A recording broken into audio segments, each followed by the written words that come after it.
श्री गुरु नानक देव जी अपनी उदासियों के दौरान अनेक पवित्र स्थानों पर गए। इसी यात्रा में वे मथुरा से होते हुए दिल्ली की ओर जा रहे थे। मार्ग ने वे यमुना नदी के शांत और सुंदर किनारे पर पहुंचे। वहां का वातावरण बहुत रमणीय था। चारों ओर हरियाली, ठंडी हवा और नदी की मधुर ध्वनि मन को शांति दे रही थी। उसी स्थान पर एक ऊंचे टीले पर एक छोटी सी कुटिया बनी हुई थी, जहां एक सूफी फकीर रहता था। वो फकीर अत्यंत विरक्त और प्रभु प्रेम में डूबा हुआ व्यक्ति था। संसार की किसी वस्तु से उसे कोई लगाव नहीं था। उसके मन में केवल एक ही इच्छा थी, परमात्मा का साक्षात अनुभव करना। वो दिन रात इबादत और ध्यान में लीन रहता। भोजन और आराम की ओर उसका ध्यान लगभग समाप्त हो गया था। कई बार वो कई दिनों तक ठीक से भोजन भी नहीं करता था। इसी कारण उसका शरीर कमजोर होकर हड्डियों का ढांचा रह गया था। उसके सच्चे प्रेम को देखकर आसपास के लोग उसे स्नेह से मजनू दरवेश कहने लगे थे। एक दिन वो अपनी कुटिया में बैठा गहरे ध्यान में लीन था और मन ही मन प्रभु से मिलन की प्रार्थना कर रहा था। उसी समय कुटिया के बाहर से रबाब की मधुर ध्वनि सुनाई दी और साथ ही सतकरतार सतकरतार की गूंज भी।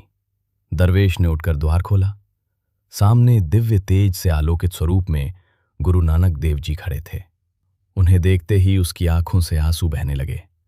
वो तुरंत उनके चरणों में झुक गया और भावुक होकर बोला, हे दयालु प्रभु के सेवक, मेरी वर्षों की पुकार आज सुन ली गई। आपने मुझ जैसे छोटे इंसान पर बड़ी कृपा की है। गुरु नानक देव जी ने उसे प्रेम से उठाया और अपने हृदय से लगा लिया। उन्होंने उसके आंसू पोंछते हुए कहा, तुम्हारी सच्ची लगन और प्रेम हमें यहां तक ले आया है।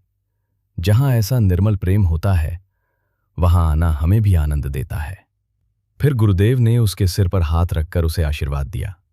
उस क्षण मजनू दरवेश के भीतर अद्भुत शांति और प्रकाश का अनुभव हुआ। उसे ऐसा लगा जैसे उसके अंतर्मन के द्वार खुल गए हों और उसे आध्यात्मिक सत्य का अनुभव हो गया हो।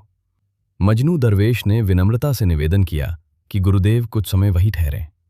उसकी सच्ची भावना देखकर गुरु नानक देव जी कुछ दिनों तक वहीं रहे। उन दिनों वहां का वातावरण भक्ति और आध्यात्मिक आनंद से भर गया।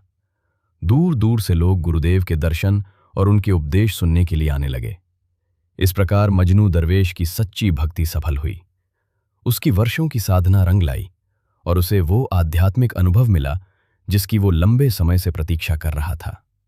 अगर आप गुरु नानक देव जी से सच्चा प्रेम करते हैं और उनकी मेहर पाना चाहते हैं तो इस परिवार का हिस्सा जरूर बनें।